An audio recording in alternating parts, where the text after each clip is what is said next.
You know, the post is rusty. Oh.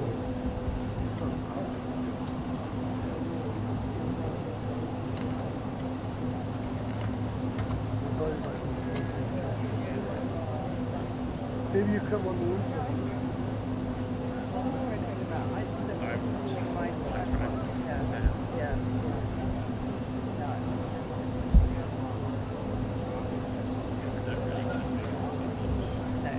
So you know, just hold that shoulder firm, and I'm going to do the same. You know what I mean? Like if I bump into you, just make sure you're firm.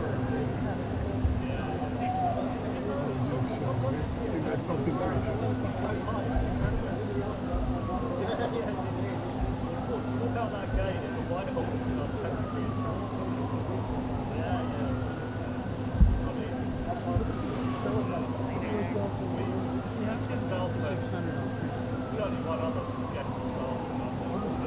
What do you get?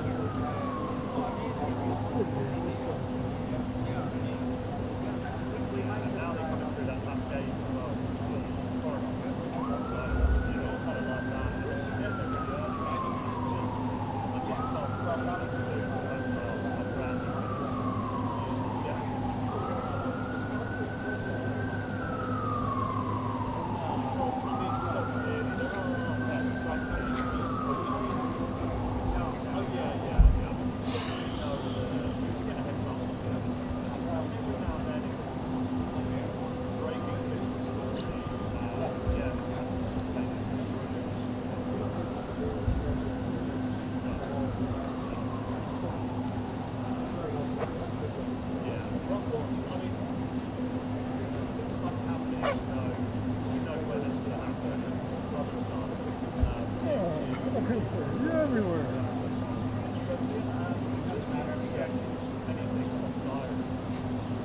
We go on camera when you film.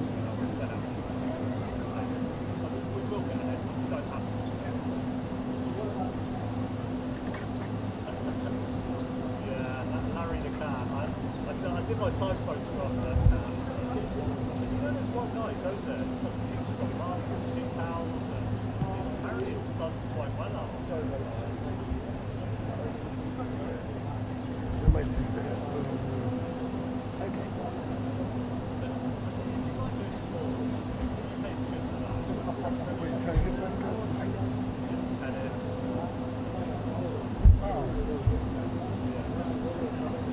Hey, Kevin. Kevin.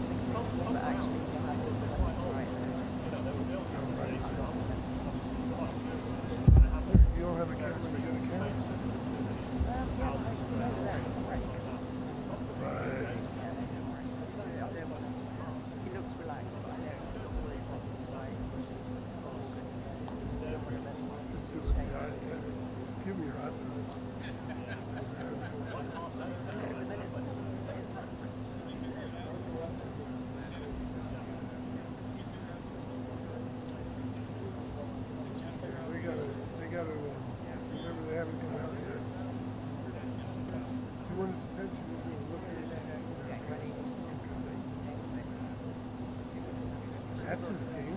Yeah, he's a relaxed guy. He's very relaxed. I didn't want to. I should have come a bit earlier because he, like half an hour out would be fine.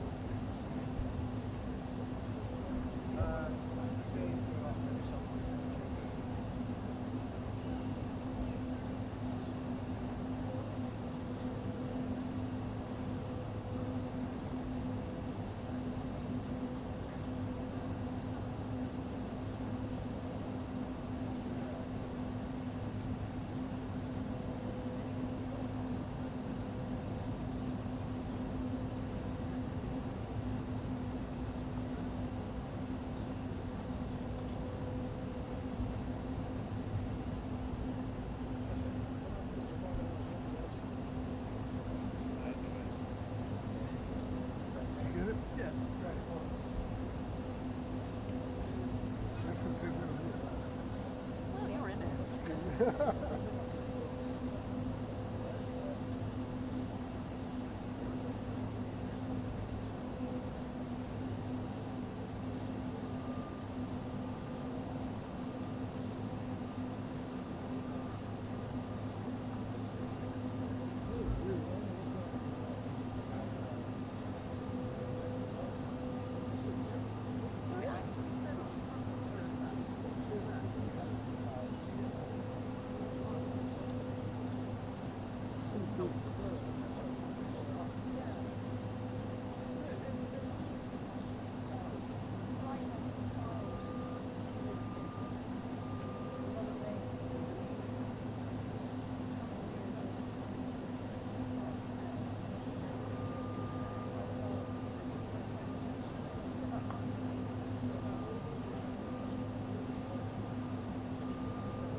Yes, exactly.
older than 25. Okay, Strictly, sorry. strictly Fake news are journalistically Ignore that. Ignore that. I'm just trying to find out who she was.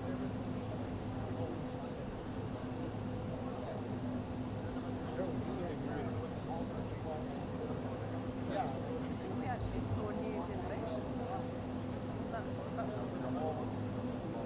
Exactly. People walk out of the door. When they release like a press release to say we've just done our first phase of anything until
Ready.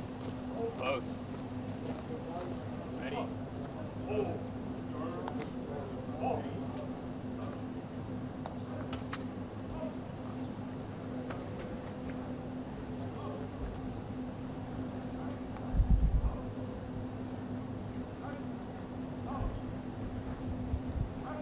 Paying attention to it.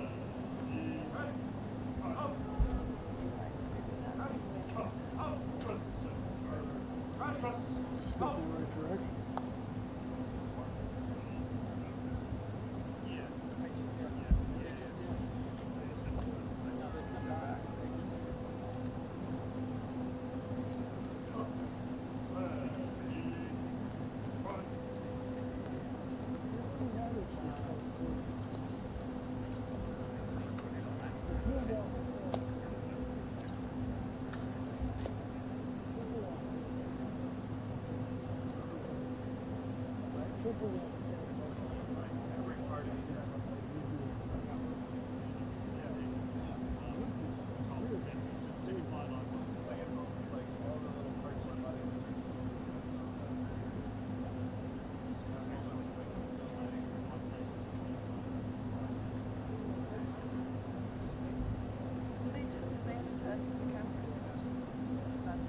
Apparently, I think him, they will, because he seems to really find the camera. Yeah. He's excellent out there. Trump. Yeah. Yeah. He's savvy. Yeah. Nina's savvy.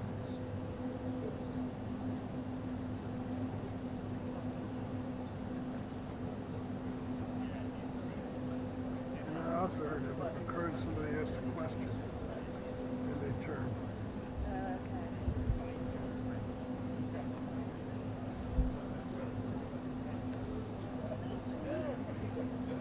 I didn't get much of that instant stuff. I didn't get like, wide shot and then a push.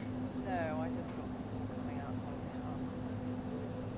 I just got a close up. I mean, It was kind of meaningless.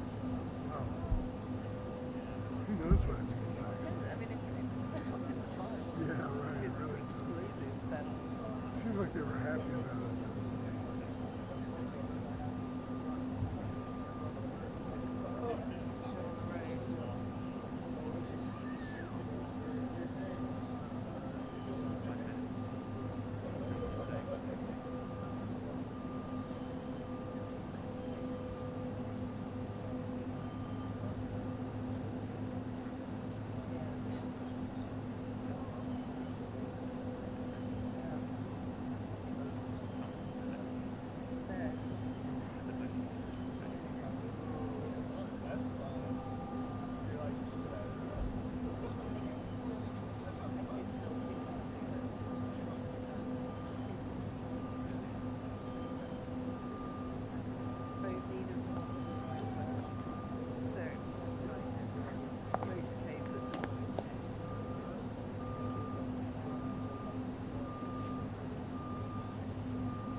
President Trump, can you get a peace deal done in Ukraine?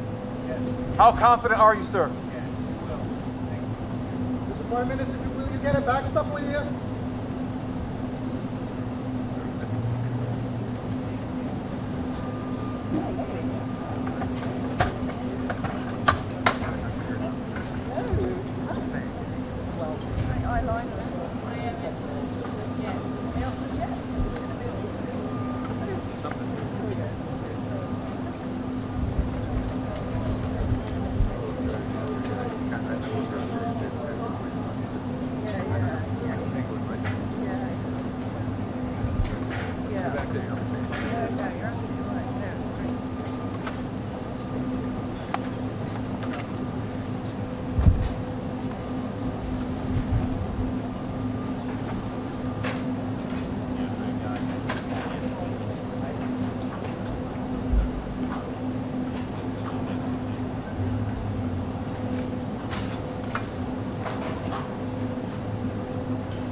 that alright, that shot? Is that okay?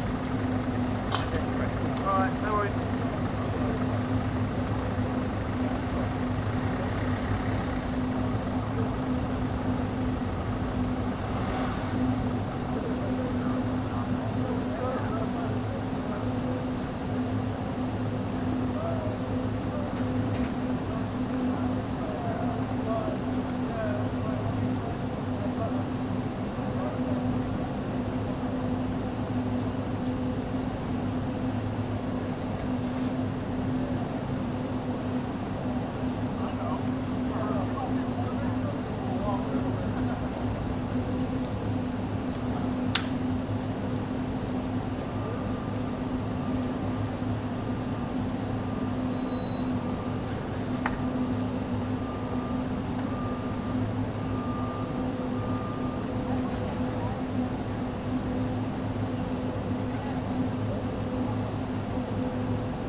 the other way, but just with all the movements.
Para Televisión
you're clear for now.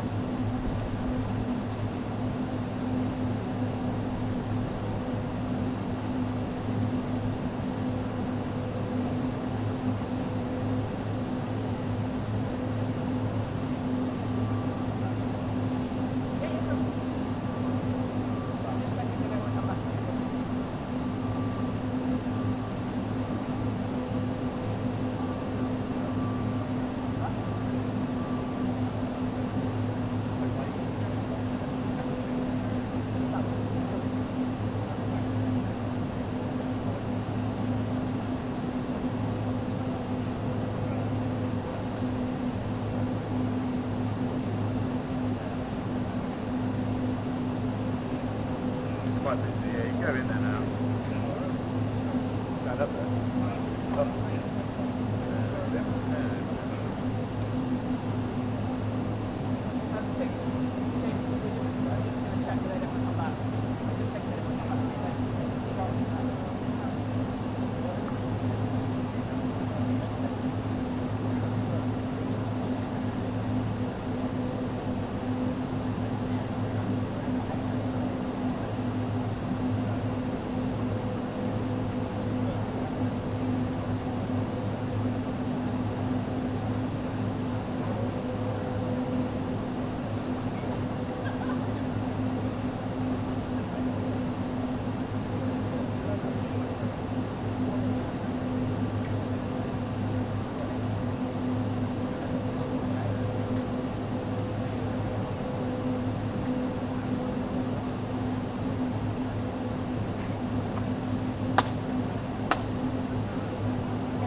Okay, no worries. Just double check. Yeah, of course.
Mr. Trump, what have you in common with Keir Starmer?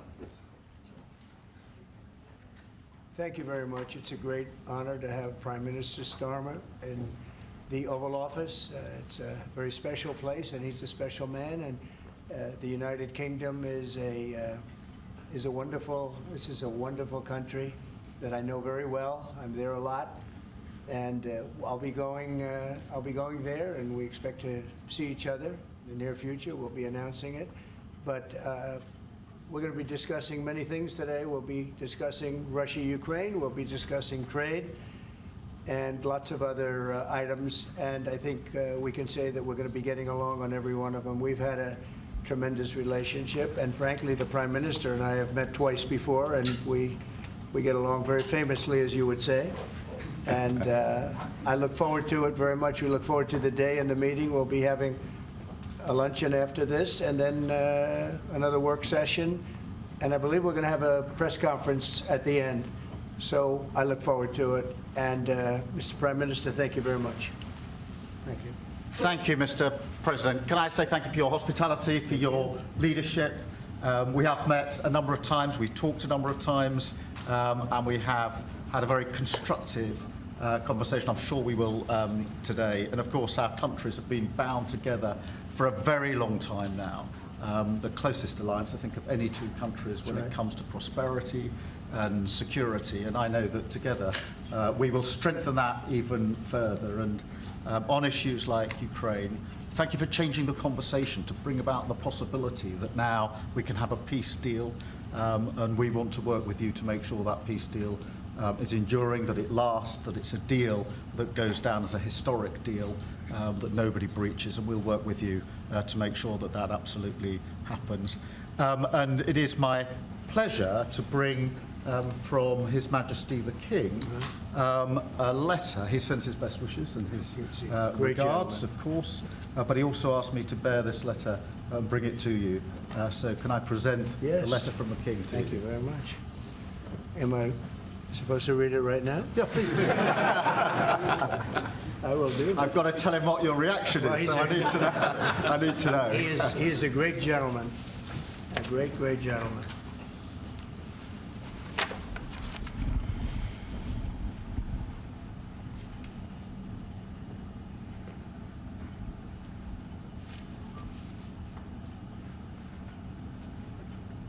Oh, that's well. Well, that is really nice. I must make sure his signature's on that. Otherwise, it's not quite as meaningful. It is, and that's quite a signature, isn't it? Beautiful. He's a beautiful man, a wonderful man, and we appreciate it. I've known him, gotten to know him very well, actually. First term and now second term. Perhaps you'd like to say what that very important paragraph. Yes, so this is a letter from His Majesty the King. It's an invitation for a second state visit. This is really special. This has never happened before. This is unprecedented. And I think that just symbolises the strength of the relationship between us. So this is a very special letter. I think the last state visit was a tremendous success. It was. His Majesty the King wants to make this even better than that. So this is truly historic, an unprecedented second state visit. He wants to talk that through with you. And that says at Windsor. That's really something. Yes. What I haven't got yet is your answer. I do need to. The answer is yes. On behalf of our wonderful First Lady, Melania, and myself, the answer is yes, and we look forward to being there and honoring the King and honoring really your country. Your country is a fantastic country, and it'll be our honor to be there. Thank you very much. Well, thank you very much, Mr. President. I shall happily take that back to His Majesty. It's beautiful. Thank you. Thank you. Thank you. I'm going to keep that one. You'll keep that one. President Trump, Andrew and Tristan Tate landed in Florida today on a private jet after being released from custody in Romania. They are accused rapists, human traffickers, not thought of as good people in many circles. Did your administration pressure the Romanian government to release them, and if so, why? I know nothing about that.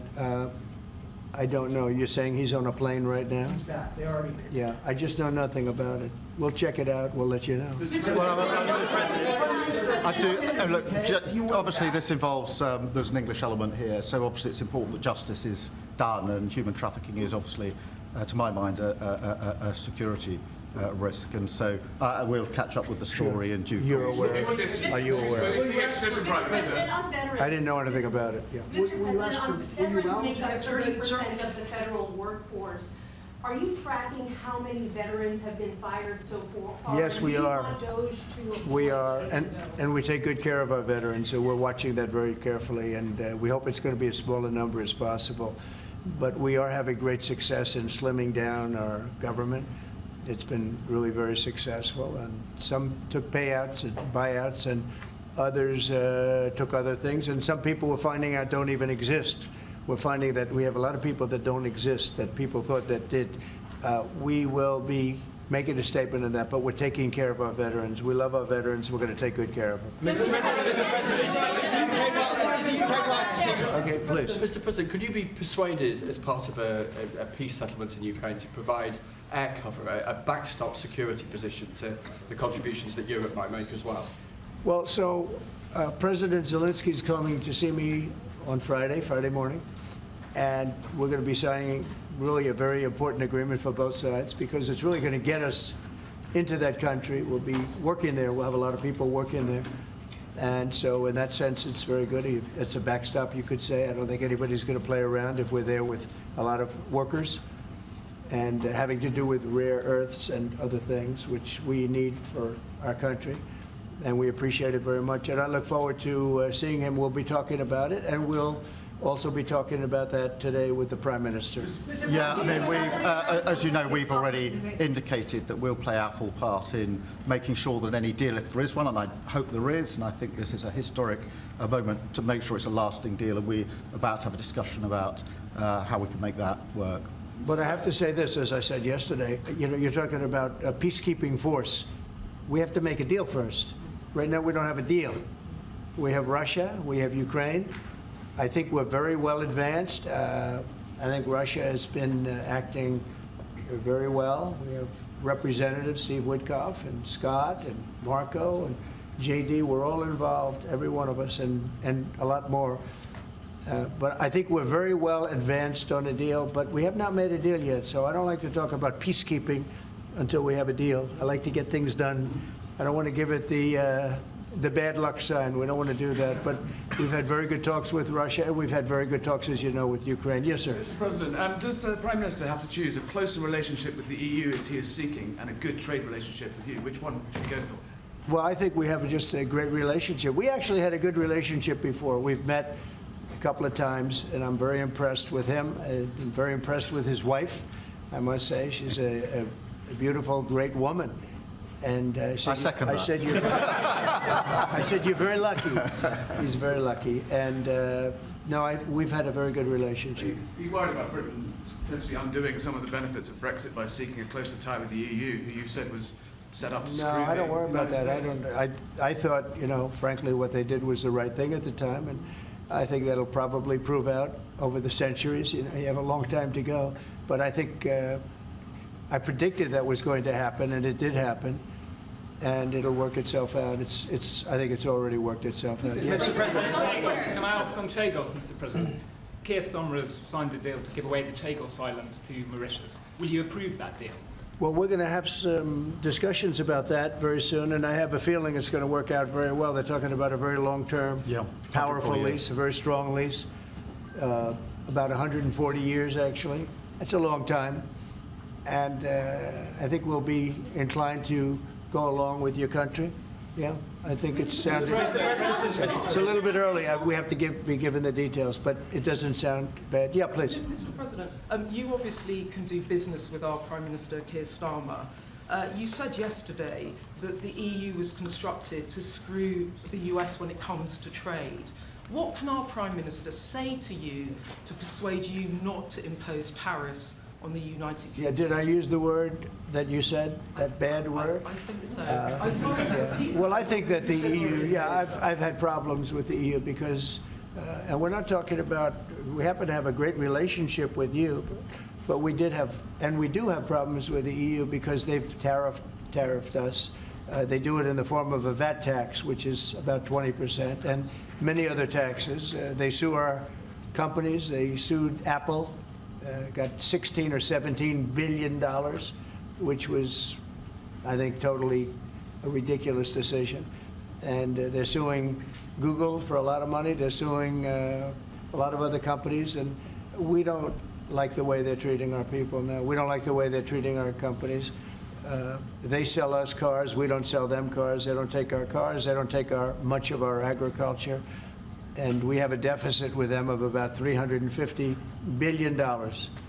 So I wouldn't say it's been such a great relationship personally, but other people did because it's politically correct to say that it's been good, but it hasn't been good. And we're going to change that. And we are going to have reciprocal tariffs. We're not going to have tariffs. We're going to have reciprocal. Whatever they charge us, we're going to charge them, which for many years, foolishly, I would have done that, but then all of a sudden we had COVID and we had other things to think about. So it took me a little while to get that on, but we had, in my first 4 years, we had the greatest economy in the history of, I think, the world, but certainly in the history of our country. I think we're going to have that again, but the EU was very, very tough on us from the standpoint of trade. Then you could take it a step further and go into NATO, and that was a very tough situation for us. I mean, that's been a very tough situation because we were paying a disproportionate share, and it wasn't good. So, as you know, they paid hundreds of billions of dollars after I got involved, and they evened it out a little bit, but not very much. And then if you look at the war, we're in for $300 billion plus, and they're in for $100 billion. They get their money back, and now we'll get our money back also. But under Biden, you wouldn't have done that. Biden did a terrible job, I have to say. I hate to say that about somebody that sat here just before me, but he did a terrible, terrible job. That war should have never happened, the war between Russia and Ukraine. Frankly, October 7th should have never happened. Israel, that should have never happened. What happened there should have never. Inflation should have never happened. Afghanistan should have never happened. The way they got out, not getting out, but the way they got out. So, but I can say that as far as we're here for a different reason, we're talking about a very different place, and this is some place that I have investments there. I own Turnberry, I own Aberdeen, and I own a great place called Doonbeg in Ireland. So, you know, I have a great warm spot for your country. And our trade, obviously, is fair and balanced, and in fact, you've got a bit of a surplus, so we're in a different position there. And obviously, we contributed hugely in relation to Ukraine, and taken together with Europe, there's about 50% It'll of what's work, gone yeah. in. It'll work. It's going to work. On a personal level, thank you. So does that mean there won't be any sanctions on the UK then? Well, I have to take a look. I mean, we're going to have a good discussion today, and we have some very talented people on the other side, and we have some people that probably aren't as talented as them, but they're pretty good. Marco, what do you think? Our people are pretty good. And now we're going to have a good discussion, and we'll be talking about that. Mr. President, I just wanted to ask, Mr. Starmer, the Prime Minister has said that he believes that Vladimir Putin would be at risk of invading Ukraine again without a sufficient backstop. Do you think that Vladimir Putin would be likely to invade again in the event of a peace deal? I don't think so. I think when we have a deal, it's going to be the deal. I don't think if I didn't win the election, I don't think we'd be even talking to Putin right now or anybody else. I think it would just, you know, I don't know if you're looking at the stats, but thousands of people are being killed a week, soldiers mostly, because the towns have been destroyed. But thousands of soldiers. This was a very bad week, by the way. I get the stats. Several numbers. And you're talking about a human life. Number one, I want to see that, and it doesn't involve American soldiers, but it's Russian and Ukrainian soldiers, and I think I'm speaking for both. Yeah. Number one, we want to see that stop, and number two, I want to stop paying the kind of money that we're talking about. You know, we're helping, and we're helping NATO, but we're helping a lot, more than anybody else by far, and I want that to stop also. Mr. President, the European... Jeff, go ahead. Thank you, sir. You talked about trade tariffs this morning on your social media site. Just a question about China. 10% tariffs has already been implemented on China. Are you planning to do an additional 10 above the 10? This will be an additional 10 above. And is there, from the talks with Canada and Mexico so far, are you not seeing the progress that you wanted in order to I don't see it at all. No, not on drugs. We've done a great job. If you look at Tom Homan, he's been incredible, and Christie, they've done a great job in terms of the border. but the drugs continue to pour into our country, killing hundreds of thousands of people. We're losing substantially more than 100,000 people. I mean, dead. They're dead. The families are destroyed after that happens. So it's, you know, it's not just that. That's the ultimate, but the families are absolutely destroyed. The drugs come in through Mexico. They come, a lot of them, not all of them, but a lot of them come from China. And that's why we did that. It's 10 plus 10. In 10 case, plus 10 was there confusion on that? There was, sir, yeah. Okay, 10 plus 10. It's a second 10. And I think you'll, I think you're going to see, eventually you're going to see drugs stopping, because the country should not be allowing those drugs to come into the United States of America, and we're not going to allow it to happen. So that goes on the 4th of March. And then on the 2nd of April, we have reciprocal tariffs. That's reciprocal, where we charge countries what they're charging us, and nobody should have a problem with that. We have reciprocal. It's reciprocity. It's something that I think everybody I've spoken to said that's fair, and it is. If somebody charges us 25%, we charge them 25. If somebody charges us 10 or 15 or 30 or 70, we charge them an exact like amount. And it's pretty simple, but it's reciprocal tariffs, because the United States has been taken advantage of by many, many different countries, including our friends, friend and foe. And in many cases, our friends took bigger advantage of. And when you talk about the EU, we're talking about the EU. The EU has been really very bad to us in terms of trade. And I'm a different kind of a president. I can't let that happen. Thank you. You said just now. Yeah, please, ma'am, go ahead. Mr. President, what would you be willing to do if Vladimir Putin did not stick to the terms of any deal on Ukraine? If he not what? If he did not stick to the terms of any deal on Ukraine, because he has a history of not sticking to his word when it comes to international agreements. I think he'll keep his word. I think I've spoken to him. I've known him for a long time now. You know, I've known him. We had to go through the Russian hoax together. That was not a good thing. It's not fair. That was a rigged deal, and had nothing to do with Russia. It was a rigged deal with inside the country, and they had to put up with that too. They put up with a lot. It wasn't just us. They had to put up with it, with a phony story that was made up. I've known him for a long time now, and I think he will.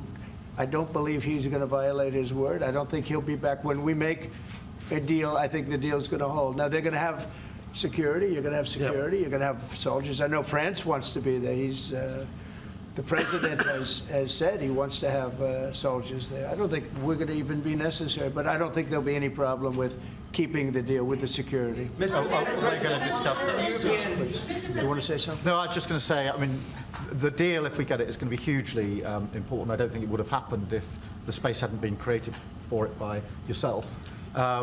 But if there's a deal in, we've got to make sure it's a deal that lasts, that is not temporary, that lasts, and that's why we need to make sure that it's secure, and we've lent in and said we'll play our part, and we've talked and we will talk about how we work with yourself, Mr. President, to ensure that this deal is something which is not violated, because it's very important that if there is a deal, we keep it.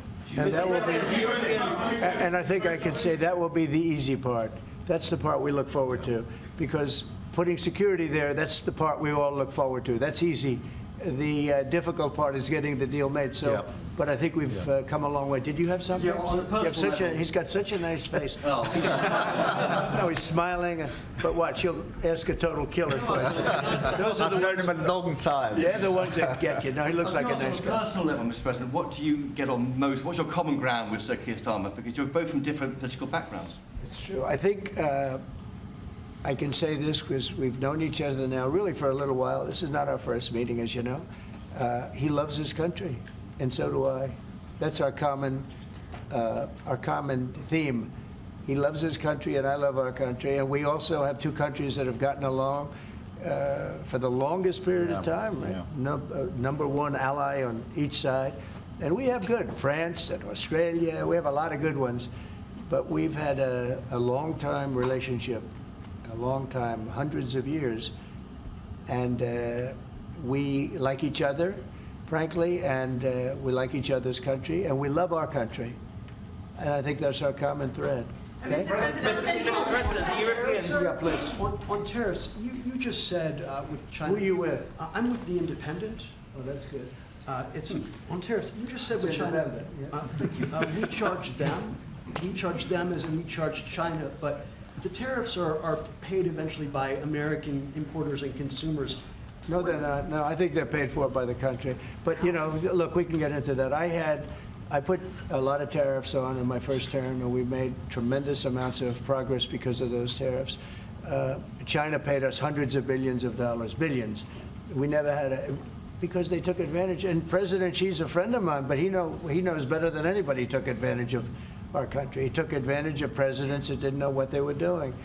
And they expect them. They actually expect them. The smart countries expect them from me because they know me and they know our country. But they got away with murder for decades, and we just can't let that happen anymore. Behind you, please. That's very kind, Mr. President. It sounds as though one of you completely trusts President Putin and one of you doesn't trust him an inch. Have I got that right? And why do you trust him? Look, you know, it's trust and verify. Let's call it that. And I think we both can be that way. You have to verify because you never know what's going to happen.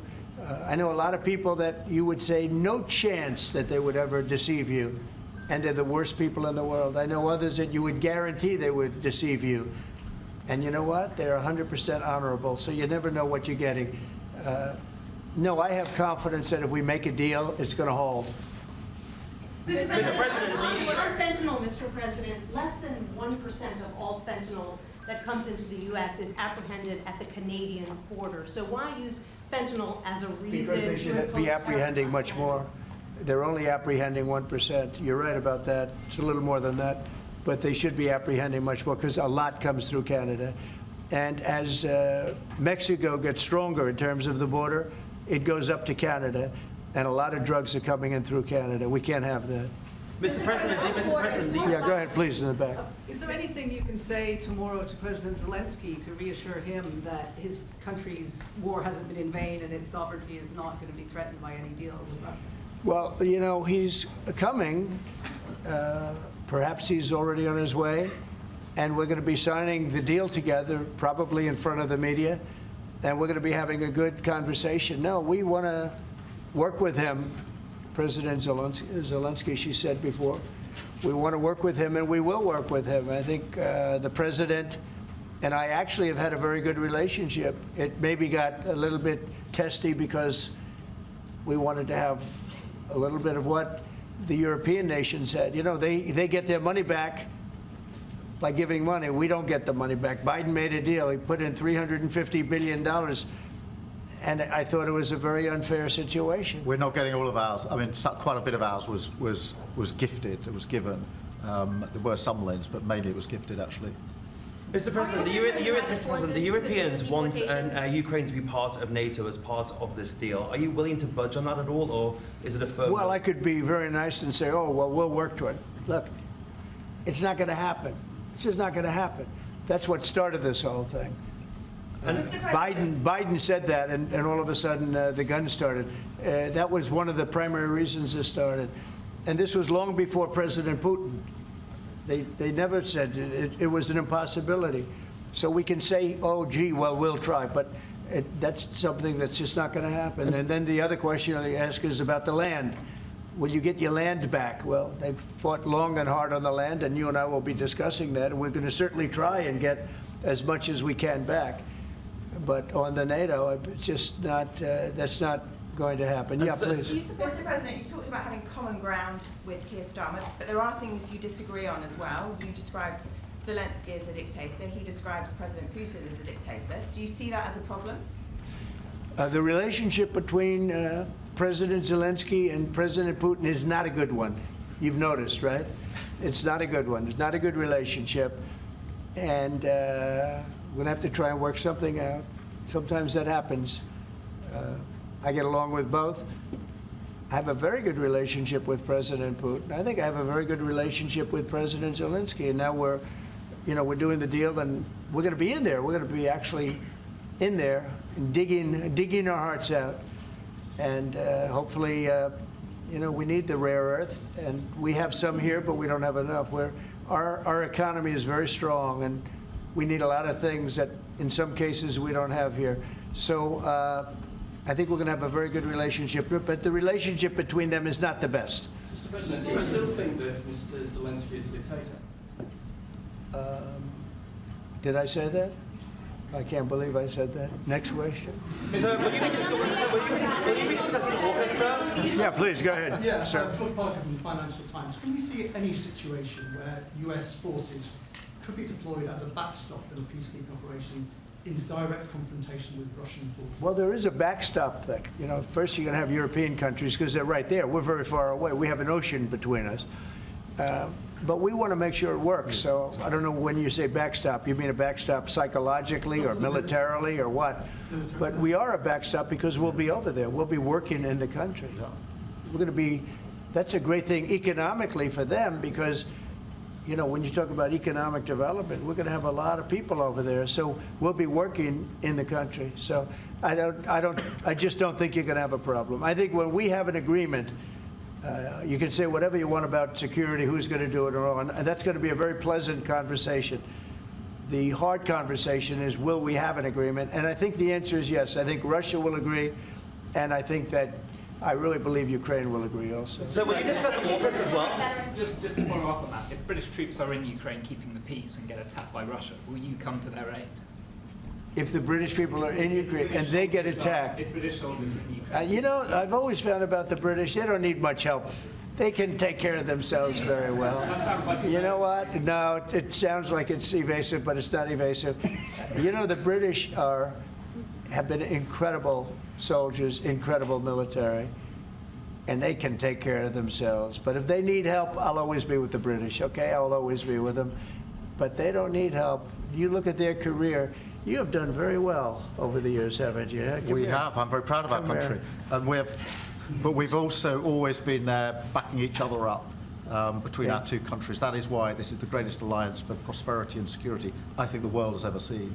Whenever necessary, we've absolutely backed each other up, and that's at the core. Could you take on Russia by yourselves? Well, all right, one or two more. Yes, ma'am. In his remarks at the Munich Security Conference, Vice President Vance condemned free speech violations in the UK, particularly. Could you respond? What is your message? I have an idea. We have the man right here. Come on. Let's go, JD. We're putting you on stage. Great. Yeah, look, I said what I said, which is that we do have, of course, a special relationship with our friends in the UK and also with some of our European allies. But we also know that there have been infringements on free speech that actually affect not just the British, of course, what the British do in their own country is up to them, but also affect American technology companies and by extension American citizens. So that is something that we'll talk about today at lunch. We've had free speech for a very, very long time in the United Kingdom, and it will last for a very, very long time. Well, no, I mean, certainly we wouldn't want to reach across US citizens, and we don't, and that's absolutely right. But in relation to free speech in the UK, I'm very proud of our history there. We discussed AUKUS, though. We've been discussing AUKUS with the Australians and the Brits. Will you be discussing AUKUS with the Prime Minister, sir? What does that mean? AUKUS, the Australia-US Defence Alliance. Yeah, well, we'll be discussing that. We've had another great relationship, and you have too, with Australia. Yeah. We've had a very good relationship with Australia, please. Mr. President, while we have the Vice President here, are you both disappointed that the AfD didn't come first in the German elections, given your previous support for them? No, whatever happens with Germany, look, the relationship has been very strong with Germany, but we'll have to see what happens. They have a lot of things going on right now. We'll have to see. No, I'm not disappointed about anything. If anything, you would say that the group that we would be most opposed to lost, but we got along with them also. We have a very good relationship with all groups in Germany. On Blackwater CEO Eric Prince was on our channel News Nation. He was talking about his proposal to use private forces to assist in deportations. Have you read that proposal, and do you support it? No, I haven't seen it. I don't think it's necessary. Our people are doing a phenomenal job. I wouldn't be opposed to it necessarily, but I'd go to our military people, and I'd go to Tom Homan and Christie. I'd go to the various and ask, but I don't see it as being. We're doing unbelievably in getting people out, getting criminals out, people that should have never been here, that the Biden administration with their stupid open borders should have never allowed. They came in from prisons and jails and mental institutions, and gang members and drug dealers coming into our country like this. We're getting them out, and we're doing really well. I mean, the level of effectiveness has been incredible. Everybody's talking about it. How about one more? Mr. President, Well, no, you've asked. Mr. President, one on the Middle East. Go ahead. You look so nice. Here we go. Here's the kill. Mr. President, are there areas specifically of Ukraine that you're talking about in giving back, specifically Crimea? Have you gotten to those details yet on such an agreement? Well, you mean the areas that were taken? Yes. There are a lot of areas that were taken. Yeah, we've talked about it. A lot of the sea line has been taken. And we'll be talking about that, and we're going to see if we can get it back, or get a lot of it back for Ukraine, if that's possible. We'll be seeing about that, okay? Thank you very much, everybody. Thank you, Chris. Thank you very much. Chris. Appreciate it. We're heading out. Thank you. Thanks, guys. He's answered 1,009 Thanks, questions guys. the first 30 days. Number 2 is Obama, 180. The first 30 days.